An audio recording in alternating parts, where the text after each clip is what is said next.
Hello बच्चों, स्वागत है आपका करियर प्लेनेट चैनल पर। इलेक्ट्रोस्टैटिक्स में हमने स्टार्ट कर लिया था। इलेक्ट्रोस्टैटिक्स वाले चैप्टर में हमने पढ़ लिया था कूलॉम का नियम। ठीक है, तो लास्ट लेक्चर में हमने कूलॉम का नियम पढ़ लिया था।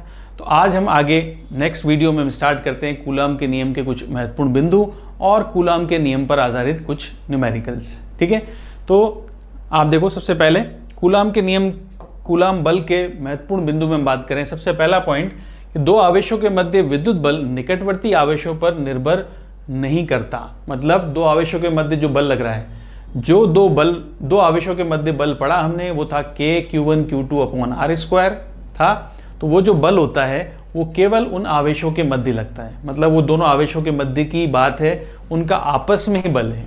अब उन दोनों के आपस में जो बल लग रहा है वो उन दोनों के बीच मध्य लगेगा। अब इस बल का मान आसपास कोई आवेश अन्य उपस्थित है या नहीं है, इस बात पर निर्भर नहीं करता। इसलिए लिखा है कि निकटवर्ती आवेशों पर निर्भर नहीं करता। क्लियर। अगला देखो, सेकंड पॉइंट। अब निर्वात में बल और माध्यम में दो आवेशित कणों के मध्य कूलॉम बल। निर्वात में बल होगा F बराबर 1/4πε0 Q1 Q2 अपॉन R², और माध्यम में बल होगा F' बराबर 1/4πε0 Q1 Q2 अपॉन R²। अब निर्वात में तो एप्सिलॉन नॉट क्या होती है? निर्वात की विद्युतशीलता। ठीक है, और एप्सिलॉन, ये ओनली एप्सिलॉन लिखा है, ये है किसकी विद्युतशीलता? माध्यम की। तो माध्यम में बल चाहिए तो ये सूत्र काम में लोगे। निर्वात में बल चाहिए, निर्वात में तो ये वाला सूत्र, यहाँ ये वाला K काम में लोगे। ठीक है, ये निर्वात का K है। अब F और F' दोनों का अगर अनुपात निकालें तो अनुपात F और F' का, तो Q1 Q2 upon R², Q1 Q2 upon R² तो कॉमन है, केवल माध्यम में तो बदला हमने। तो F के सामने आ जाएगा एप्सिलॉन निर्वात के लिए, क्योंकि बल और एप्सिलॉन में व्युत्क्रम का संबंध है। निर्वात का बल का एप्सिलॉन नॉट नीचे आया, माध्यम का बल का एप्सिलॉन ऊपर आ गया। ठीक है, अब एप्सिलॉन मतलब माध्यम की विद्युतशीलता, और इसके बारे में हमें पता है कि एप्सिलॉन बराबर क्या होता है? एप्सिलॉन बराबर होता है K एप्सिलॉन नॉट। ठीक है, यहाँ इसको लिख सकते हो epsilon R into epsilon not. अच्छा बच्चों, K और एप्सिलॉन R में कंफ्यूज ना होना, मैंने पहले भी आपको बताया था। एप्सिलॉन R आपेक्षिक विद्युतशीलता है। ठीक है, जिसको K भी कहते हैं, जिसको परावैद्युतांक भी कहते हैं। मगर K या परावैद्युतांक का इस्तेमाल हम अगले पार्ट से करेंगे। इस पार्ट में आप मोस्टली एप्सिलॉन R काम में लोगे, क्योंकि K यहाँ पर जो आता है ये परावैद्युतांक है। मतलब ये K क्या है? यहाँ पर K एप्सिलॉन R है, और ये वाला K और ये वाला K ये आपको कंफ्यूज करता है, इसलिए हम इसको K ना लिखें। इसमें अगर हम K नहीं लेंगे, हम एप्सिलॉन R ही काम में लेंगे। ठीक है, तो ये वाली टर्म काम में नहीं ले रहे, हम एप्सिलॉन R काम में लेते हैं। तो निर्वात का बल बटा माध्यम में बल किसके तुल्य आया? एप्सिलॉन R के। और एप्सिलॉन R क्या है? आपेक्षिक विद्युतशीलता। ठीक है, तो ये जो बलों का अनुपात आ गया, ये मिल गया हमें। अब माध्यम के परावैद्युतांक, फिर मैंने कहा आपको परावैद्युतांक कह लो K, या फिर इसका दूसरा हम क्या कह सकते हैं? आपेक्षिक विद्युतशीलता कह सकते हैं। ठीक है, आपेक्षिक विद्युतशीलता। तो आपेक्षिक विद्युतशीलता जो आएगी वो है आपके पास, आपेक्षिक विद्युतशीलता को किससे लिखेंगे हम? एप्सिलॉन R से। आपेक्षिक विद्युतशीलता एप्सिलॉन R, ये दोनों मान तुल्य हैं। ठीक है, तो माध्यम की आपेक्षिक विद्युतशीलता कह लो या परावैद्युतांक कह लो का मान संख्यात्मक रूप से निर्वात में और माध्यम के दो बिंदुओं के मध्य बल के अनुपात के बराबर होता है। ये बल के अनुपात के बराबर होता है। ठीक है, तो एप्सिलॉन R हम अच्छे से पढ़ चुके थे। यहाँ पर एप्सिलॉन R का मान बलों के रूप में दे रखा है। क्लियर। इसके बाद देखो, आवेशों के लिए हम बात करें, अगर कूलॉम के बल की बात करें, दो बिंदु हमने पढ़ लिए, और हम बढ़ते हैं आगे। नेक्स्ट इंपॉर्टेंट बिंदु वो है, यह नियम न्यूटन के गुरुत्वाकर्षण नियम के अनुरूप होता है। ठीक है, कूलॉम का बल जब मैंने शुरू किया था तब मैंने आपको बताया था कि ये बल आप 11वीं कक्षा में पढ़ चुके हो। अब पढ़ रहे हैं अपन K Q1 Q2 upon R², वो 12वीं कक्षा का सूत्र हो गया, ये 11वीं का है। तो ये मिलता जुलता सूत्र है, दोनों में R² आ रहा है, दोनों में एक नियतांक आता है, दोनों में यहाँ पर गुणनफल आता है, गुरुत्वाकर्षण में द्रव्यमानों का और विद्युत बल में आवेशों का। ठीक है, तो कुछ ना कुछ समानता तो जरूर है। अब समानता तो है, मगर हमें पढ़ना है कि ये किस प्रकार से अलग है। इसका मतलब हम कह सकते हैं कि गुरुत्वाकर्षण बल और विद्युत बल के मध्य अंतर क्या है, इनके बीच में अंतर क्या होता है, मेन अंतर क्या है, वो देखते हैं दोनों में क्या डिफरेंस है। देखो, पहला, आवेशित कणों के मध्य वैद्युत बल गुरुत्वीय बल से अधिक प्रबल होता है। पहली बात, पहला इंपॉर्टेंट पॉइंट, ठीक है, इसमें आपको ध्यान होना चाहिए। गुरुत्वाकर्षण बल तो आपको पता है, वैसे भी गुरुत्वाकर्षण बल प्रकृति का सबसे दुर्बल बल है, सबसे कमजोर, ठीक है। तो जो विद्युत बल होता है वो तो उससे काफ़ी ज़्यादा बड़ा होता है, विद्युत बल काफ़ी स्ट्रांग होता है, प्रबल होता है, किससे, गुरुत्वाकर्षण बल की तुलना में, ठीक है। इसलिए क्योंकि Fe और Fg, Fe मतलब विद्युत बल, Fg मतलब गुरुत्वाकर्षण बल, दोनों उपस्थित हैं, तो हम Fg को नगण्य मान सकते हैं। अगर किसी जगह दोनों उपस्थित हो तो Fg का मान आप नगण्य भी मान सकते हो, ठीक है, क्योंकि ये बहुत बड़ा होता है, बहुत ज़्यादा मान इसका होता है विद्युत बल का, ठीक है। और सबसे प्रबल होता है नाभिकीय बल। नाभिकीय से कम क्या होगा, विद्युत बल, और विद्युत बल से बिल्कुल कम क्या होगा, गुरुत्वाकर्षण बल, ठीक है। अब पहली बात तो क्लियर हो गई, गुरुत्वाकर्षण बल बहुत कमजोर होता है। दूसरा, विद्युत बल आकर्षी और प्रतिकर्षी हो सकते हैं। विद्युत बल तो दो समान आवेश हैं तो प्रतिकर्षण होगा, विपरीत प्रकृति के आवेश हैं तो आकर्षण होगा, ठीक है। मगर गुरुत्वीय बल सदैव आकर्षी होता है, ये आपको पता होना चाहिए कि गुरुत्वाकर्षण जो बल है वो हमेशा, गुरुत्वाकर्षण नाम ही गुरुत्वीय कह दो या गुरुत्वाकर्षण कह लो, तो नाम गुरुत्वीय का गुरुत्वाकर्षण, गुरुत्वाकर्षण में आकर्षण लगा हुआ है, तो ये केवल आकर्षण का बल होता है, ठीक है। मगर विद्युत बल जो हम पढ़ रहे हैं इस पाठ में, वो दोनों प्रकार का होता है, प्रतिकर्षण भी और आकर्षण भी, ठीक है। नेक्स्ट देखो, विद्युत बल आवेशों के मध्य माध्यम की प्रकृति पर निर्भर करता है, जबकि गुरुत्वीय बल नहीं करता। ये तो हमने पढ़ा कि विद्युत बल क्या होता है, माध्यम की प्रकृति पर निर्भर करता है, जबकि गुरुत्वीय बल नहीं करता, ठीक है। इसको याद रखना है आपको। कैसे, क्योंकि विद्युत बल का जो नियतांक है उसका खुद का कोई फॉर्मूला है,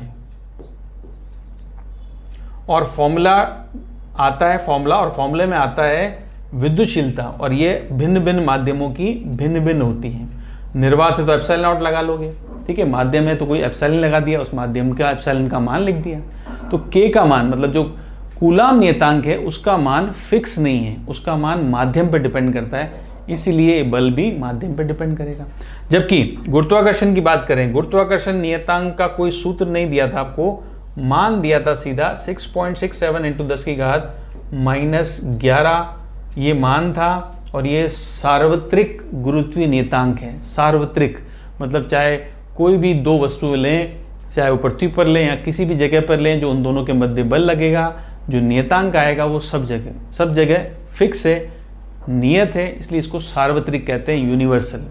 अब दो पृथ्वी हो, चाहे पृथ्वी और चंद्रमा के मध्य बल लगे, चाहे चंद्रमा और सूर्य के मध्य बल लगे, चाहे कोई और ग्रह ले लो आप, कोई भी दो ग्रहों के मध्य बल लगे, चाहे ग्रह और उपग्रह के मध्य बल लगे, बल हमेशा गुरुत्वाकर्षण का बल का मान फिक्स होता है, गुरुत्वाकर्षण बल के लिए नियतांक का मान भी फिक्स होता है। क्लियर है, चलिए आगे। नेक्स्ट देखो, इंपॉर्टेंट पॉइंट लास्ट, यह बल संरक्षी होता है, अर्थात कूलाम बल के प्रभाव में एक बिंदु आवेश को एक बंद पथ के चारों ओर एक बार गति कराने में किया गया कार्य शून्य होता है। अब यहाँ पर एक बल संरक्षी होता है, तो थोड़ी सी बात मैं संरक्षी के लिए कर लूँ। बल दो प्रकार के होते हैं, संरक्षी और असंरक्षी। संरक्षी बल वो होता है जिनकी उपस्थिति में हम ऊर्जा का संरक्षण लगा सकते हैं। इससे याद रखें, संरक्षी बल है, इसका मतलब वहाँ पर अगर वो बल लग रहा है तो ऊर्जा भी संरक्षित रहेगी। ऐसा बल जो ऊर्जा को संरक्षित रखता है संरक्षी बल कहलाता है, ठीक है। तो विद्युत बल भी कैसा है, एक संरक्षी बल है, राइट। अब संरक्षी के अलावा दूसरा क्या होता है, असंरक्षी। असंरक्षी बल लग रहा होगा जैसे घर्षण का बल, जैसे कोई भी प्रतिरोधी बल, तो जब भी ये लगते हैं ये ऊर्जा की को हानि करते हैं, ऊर्जा की हानि ले आते हैं, तो ऊर्जा संरक्षण नहीं लगता। तो जिस बल के प्रभाव में संरक्षण ऊर्जा का नहीं लगा सकते वो कहलाता है असंरक्षी, और जिस बल के प्रभाव में संरक्षण ऊर्जा का लगा सकते हैं वो बल कहलाता है संरक्षी। क्लियर। अब संरक्षी बलों का एक गुण होता है कि अगर उस बल के प्रभाव में किसी कण को एक वृत्ताकार पथ पर घुमाया जाए तो टोटल किया गया कार्य क्या होगा, शून्य होगा। इस तरह से देखो, आप यहाँ से किसी आवेश को लिया Q और उसको A से लेकर B तक लेके गए, ठीक है, और B से लेकर A तक लिया है वापस, तो क्या घुमा दिया इसको पूरा, बंद पथ इसको कहेंगे। ए से बी और बी से वापस क्या कहलाएगा, ये पूरा बंद पथ हो गया। तो बंद पथ के लिए किया गया कार्य क्या होगा, ये देखो एक बंद पथ के लिए चारों ओर एक बार गति कराने के किया गया कार्य क्या होगा, शून्य होता है। ठीक है, तो ये भी कूलाम के बल के लिए एक इंपॉर्टेंट पॉइंट है, राइट। तो ये कूलाम के जो बल हमने पढ़ा K Q1 Q2 upon R square, ये माध्यम पर डिपेंड करता है, इसका सदिश रूप भी हमने पढ़ा और इसके गुण भी हमने पढ़ लिए। कुछ सवाल हमने लास्ट लेक्चर में किए थे, कुछ और न्यूमेरिकल कूलाम के बल से संबंधित हम आज कर लेते हैं। अब देखो नेक्स्ट न्यूमेरिकल शुरू करें इसका। तो न्यूमेरिकल में देखो एनसीईआरटी का न्यूमेरिकल हम स्टार्ट कर रहे हैं 1.12 के 2 सवाल हैं इसके लिए। 1.12 के 2 हैं और 1.13 भी इसी का पार्ट है।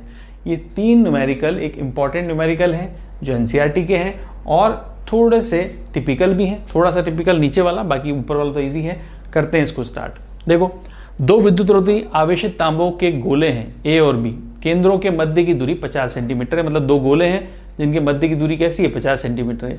यदि दोनों गोलों पर पृथक पृथक आवेश, दोनों पर आवेश दे दिया, तो इनके पारस्परिक स्थिर वैद्युत प्रतिकर्षण बल कितना है। ये तो बड़ा इजी हो गया।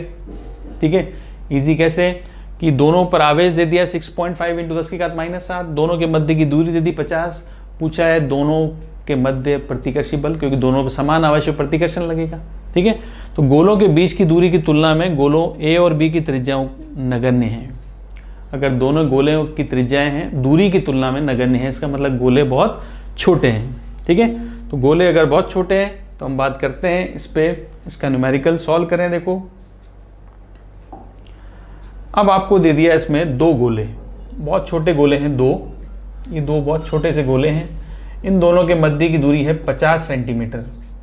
ठीक है, भी दे रखी थी 50 सेंटीमीटर, दूरी मैंने मान ली 50 सेंटीमीटर। दोनों पे आवेश का मान Q और Q समान है, आवेश समान है, तो 6.5 × 10⁻⁷ कूलाम दोनों पर आवेश दे दिया, दोनों पे Q आवेश है। क्लियर, कोई दिक्कत नहीं। आवेश दे दिया, दूरी दे दी, तो बल तो निकाल ही सकते हैं। ठीक है, K Q1 Q2 मतलब Q सेम हो गया तो Q² upon R²। Q1 Q2 की जगह हम क्या लिख सकते हैं, Q², क्योंकि दोनों आवेश बराबर हैं। अब बोलो K का मान, K कूलाम नियतांक, दोनों गोले हैं, वायु में स्थित हैं, कूलाम नियतांक क्या होगा 9 × 10⁻, बोलो 10⁻⁹ प्लस 9, 9 × 10⁻⁹।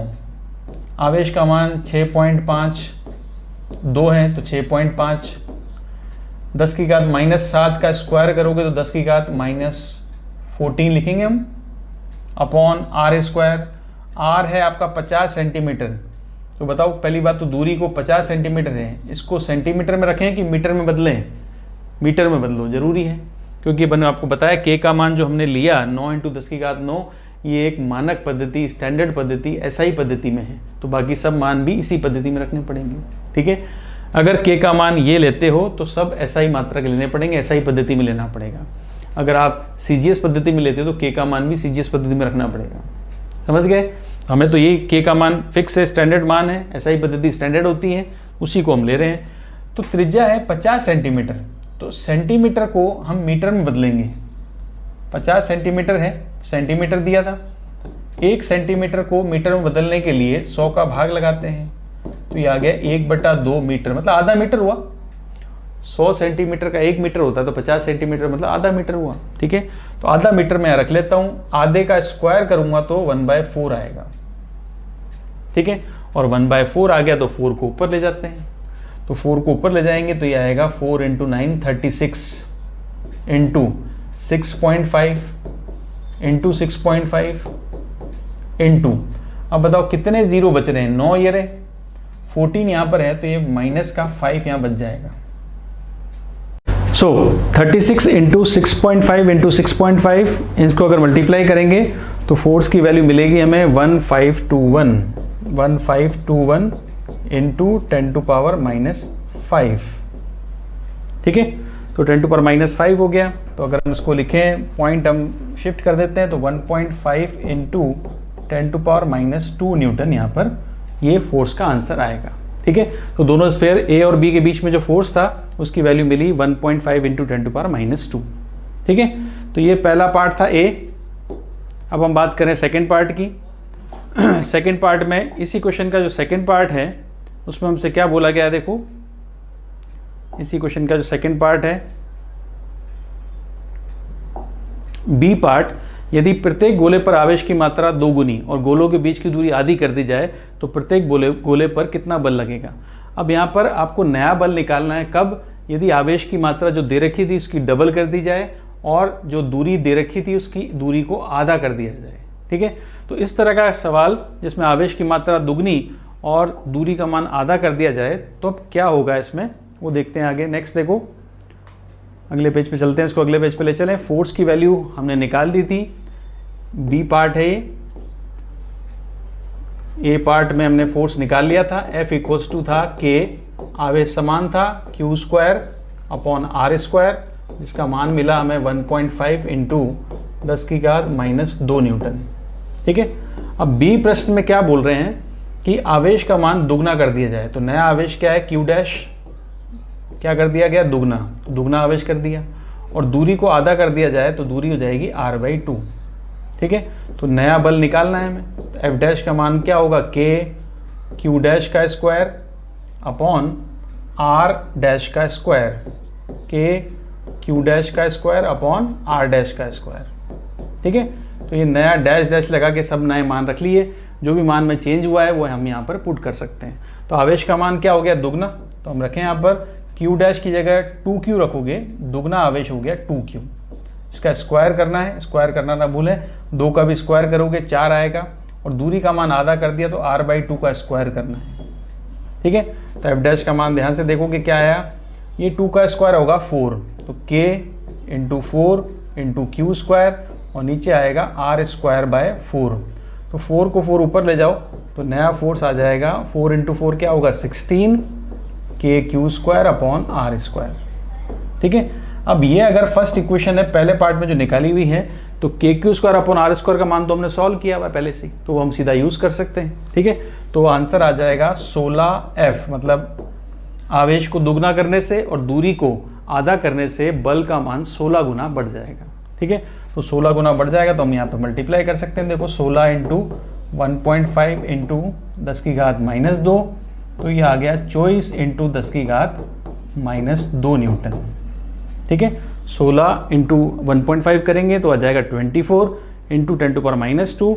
इसको सॉल्व करके और इसका 0 हटा के लिख सकते हैं हम 0.24 न्यूटन। ठीक है, -2 की जगह मैंने क्या लिख दिया, 0.24 न्यूटन। तो ये था इसका बी पार्ट। आवेशों के मध्य की दूरी को हम क्या कर दें, आवेशों के मध्य की दूरी को आधा कर दें, और आवेशों का मान दुगना करने पर यह बल का मान मिल जाएगा। ठीक है, तो 1.12 के हमने 2 पार्ट कर लिए। अब 1.12 के बाद आ जाए 1.13 पर। तो 1.13 में ध्यान से देखेंगे तो मान लीजिए अभ्यास 1.12, मतलब ऊपर वाला जो प्रश्न दिया था, में गोले ए और बी साइज में सर्वसम है। यदि इसी साइज का तीसरा अनावेशित गोला, ध्यान रखना तीसरा है अनावेशित है, तीसरा अनावेशित गोला है, तो पहले गोले के संपर्क में तत्पश्चात दूसरे गोले के संपर्क में लाकर अंत में दोनों से हटा लिया जाता है। जो तीसरा गोला है पहले ए के संपर्क में लाओगे, तत्पश्चात दूसरा गोला मतलब बी के संपर्क में लाओगे, फिर हटा लोगे, तो ए और बी के मध्य नया प्रतिकर्षण बल कितना है ये हमें निकालना है। ठीक है, तो ये भी प्रश्न इंपॉर्टेंट है, राइट, कॉम्पिटिशन एग्जाम में आया हुआ भी है, ये प्रश्न इंपॉर्टेंट है। पहली बात तो प्रश्न, बच्चे कहते हैं सर ये प्रश्न समझ में नहीं आया, तो मैं प्रश्न समझाऊं। देखो आपको सबसे पहले गोला ए है हमारे पास और गोला बी है। ठीक है, मध्य की दूरी जो 50 थी वो मैं R मान लेता हूँ। इन दोनों पर आवेश क्या है, Q और Q है। ठीक है, और एक C गोला जो है वो है सर्वसम, मतलब तीनों समान आकार के हैं और इस पर आवेश 0 है। ठीक है, तो ये तो हमें समझ में आया, पहला डायग्राम तो हमारा ये रहा। अब हम क्या करेंगे, C गोले को A गोले के संपर्क में रखेंगे। ये A गोला है और ये C गोला हमने लाके A के संपर्क में रख दिया, और B तो अपना अभी दूरी है। ठीक है, B का तो पिक्चर से बाहर है, अभी फिलहाल C और A के बीच में संपर्क हो रहा है। ठीक है, तो जब C और A के बीच में संपर्क होगा तो क्या होगा, यहाँ पर यदि दो गोले आपस में संपर्कित होते हैं तो क्या करते हैं, आपस में संपर्क हो गया इनका, तो क्या होता है, A पर तो आवेश Q है और C पर आवेश क्या है, 0 है, तो ये A से आवेश C पे ट्रांसफर होगा, स्थानांतरण होगा। ठीक है, तो एक चालक गोले को स्पर्श में रखकर दूसरे चालक गोले पर जब आवेश जाता है तो इस विधि को हम क्या बोलते हैं, बताएंगे। इस विधि को आवेशन की विधियों में हमने पढ़ा है कि एक आवेशित चालक को दूसरे अनावेशित चालक के साथ संपर्क में रखोगे तो आवेश का स्थानांतरण होता है। यस, और इस विधि को हम बोलते हैं चालन विधि। ठीक है, तो चालन विधि द्वारा यहाँ पे आवेश का स्थानांतरण होगा। अब चूंकि सी का आकार ए के आकार के समान दिया है, पढ़ा आपने प्रश्न में कि सर्वसम मतलब समान आकार का सी गोला ए के संपर्क में आया। अब समान आकार का है तो फिर आवेश भी समान मात्रा में होना चाहिए, राइट। अब ए के पास क्यू आवेश है, सी के पास बिल्कुल नहीं है, दोनों पर आवेश अंतिम समान होना चाहिए। तो यहाँ पर क्या होगा, इस क्यू आवेश को सी के साथ आधा आधा बढ़ जाएगा। ए क्या करेगा, सी को आवेश दे देगा Q/2। तो सी पर जो आवेश आएगा वो ए से आएगा और ए और सी पर आवेश बराबर होना चाहिए, इसलिए ए पर हो जाएगा Q/2 और ये अपना आधा आवेश किसको शिफ्ट कर देगा, सी को, और बराबर शिफ्ट करेगा क्योंकि ए और सी समान आकार के हैं। ठीक है, और ये बी है, बी पर आवेश शुरू से अभी तक क्यू चल रहा है, बी पर हमने भी कुछ भी बी से संपर्क नहीं लाए हैं। पहले सी गोला जो तीसरा गोला है पहले गोले के संपर्क मतलब ए के संपर्क में आया। ठीक है, अब यहाँ से सी गोला ए से आवेश लेकर अब इस सी गोले को क्या करेंगे, यहाँ से सी गोला क्या होगा, अब ये सी गोला उठाकर बी के संपर्क में हमें रखना है। ठीक है, तो पहला डायग्राम था, फिर हमारे पास ये दूसरा डायग्राम ये वाला हो गया जिसमें सी संपर्क में आया।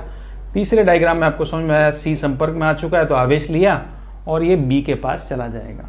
ठीक है, अब देखो ए गोला जो है आपका, इसके पास आवेश है Q/2। क्यों भाई, इसका आधा आवेश कहाँ गया, इसका आधा आवेश सी ले गया। ठीक है, और ये सी बी के संपर्क में रख दिया गया है यहाँ पर लाकर। मगर अब यहाँ पर अंतर क्या है, जब सी गोला ए के संपर्क में आया था तब वो अनावेशित था, मगर जब सी गोला अब बी के संपर्क में आएगा, क्योंकि वो ए से संपर्क में आकर फिर बी के संपर्क में आया है, तो सी अब अनावेशित नहीं है। सी पे आवेश कितना है, Q/2 आवेश है और बी पर आवेश Q एज इट इज है। अब इन दोनों को संपर्क में रखेंगे तो फिर आवेश का स्थानांतरण होगा। ठीक है, आवेश का स्थानांतरण होगा और चूंकि समान आकार के इसलिए समान आवेश इन पर होना चाहिए। तो क्या बी अपना Q/2 आवेश निकालकर सी को दे देगा जैसा ए ने किया, क्या ए ने अपना आधा आवेश सी को दिया तो क्या बी भी अपना आधा आवेश सी को दे देगा, नहीं। अगर बी अपना आधा आवेश सी को दे देगा तो सी पर आवेश ज़्यादा हो जाएगा और बी पर आवेश कम हो जाएगा।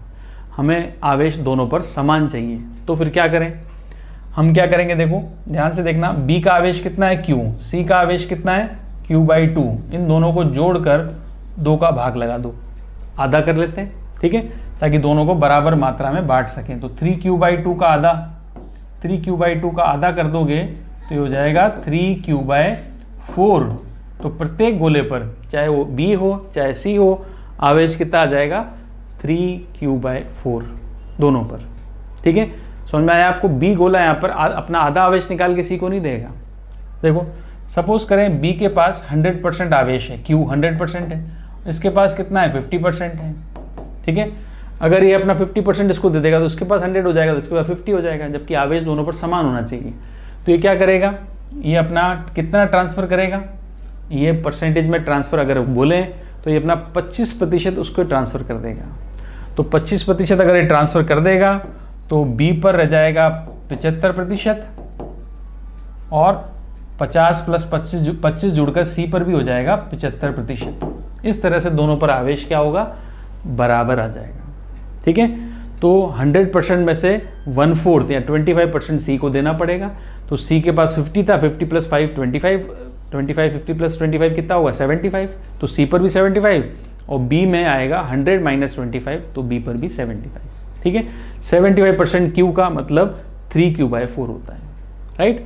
अब हम देखें लास्ट में डायग्राम नंबर 5 में क्या हुआ, ये चौथा डायग्राम है। 5वें डायग्राम में देखोगे ए और ये है बी।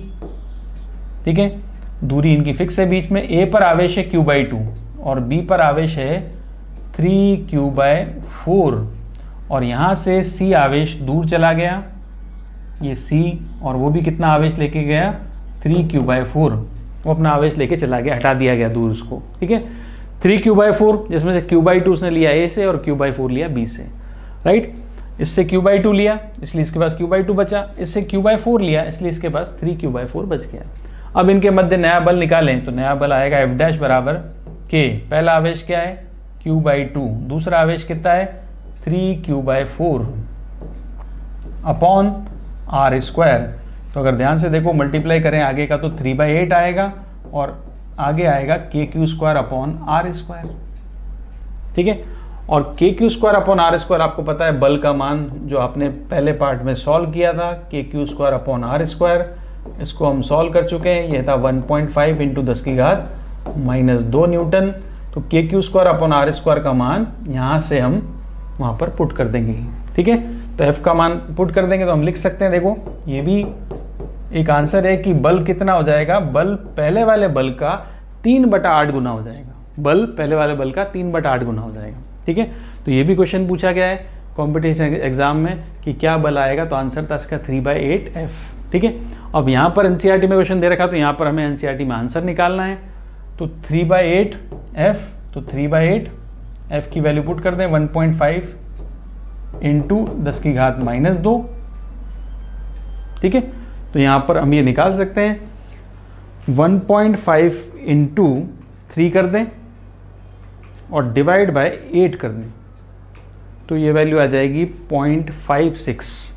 तो नया बल जो आया वो आ जाएगा 0.56 इंटू 10⁻² न्यूटन।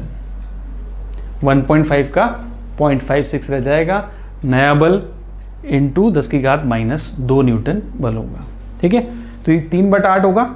3/8 किसका है 1.5 का, तो 3/8 हम निकाल लेंगे 1.5 का, 1.5 का 3/8 निकाला तो ये आंसर आ गया 0.56 इंटू 10⁻² न्यूटन। ठीक है, तो ये एक अच्छा इंपॉर्टेंट क्वेश्चन था, एनसीईआरटी में गिवन था, एनसीईआरटी में एक्सरसाइज में से हमने किया है।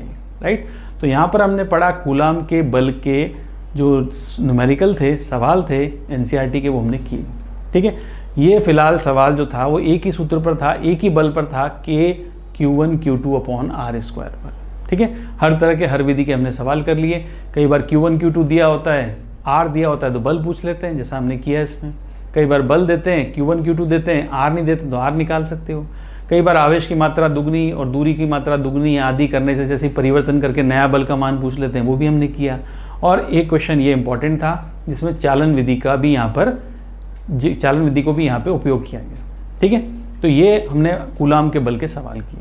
अब कूलाम के बल में आगे चलेंगे तो एक इम्पॉर्टेंट टॉपिक आता है इसमें, आवेशों के समूह के कारण। जब आवेशों का समूह होगा तो आवेशों के समूह के लिए बलों की संख्या बढ़ जाएगी। तो बलों की संख्या बढ़ जाएगी तो बलों को जोड़ना पड़ेगा, और जोड़ने के लिए काम आता है सदिश योग। ठीक है, तो अगला लेक्चर देखने से पहले मैं आपसे एक रिक्वेस्ट करूंगा कि 11वीं कक्षा में जो आपने सदिश चैप्टर पढ़ा है, उस चैप्टर में से सदिश योग कि दो सदिशों का योग कैसे होता है, उसका क्या सूत्र है, उसका क्या कोण है, थोड़ा सा आप बेसिक रूप से इसको पढ़ के आएंगे तो आपको नेक्स्ट लेक्चर में सदिश योग उसके सवाल करना अच्छा लगेगा। नहीं तो वो सवाल थोड़े से ज़्यादा टिपिकल होते हैं। पढ़ा हुआ है, कॉन्सेप्ट क्लियर है तो कोई दिक्कत नहीं है। जिनका सदिश योग ही क्लियर नहीं है, सदिश योग कैसे करते हैं, कैसे जोड़ते हैं, ठीक है, वैसे मैं आपको नेक्स्ट लेक्चर में सदिश योग करना सिखाऊंगा भी सी। फिर भी थोड़ा पढ़ के आओगे तो और अच्छा सीख पाओगे और अच्छा कर पाओगे। राइट, तो हम मिलते हैं नेक्स्ट लेक्चर में। अध्यारोपण का सिद्धांत कहते हैं उसको, आवेशों का समूह कहते हैं, जिसमें हमें सदिश योग का इस्तेमाल करना है। राइट, तो अगर आप इस चैनल पर नए हैं तो हमारे इस चैनल को सब्सक्राइब करें और अपने फ्रेंड्स के साथ शेयर एंड लाइक भी करें। ठीक है, तो मिलते हैं नेक्स्ट लेक्चर में। Till then, good bye.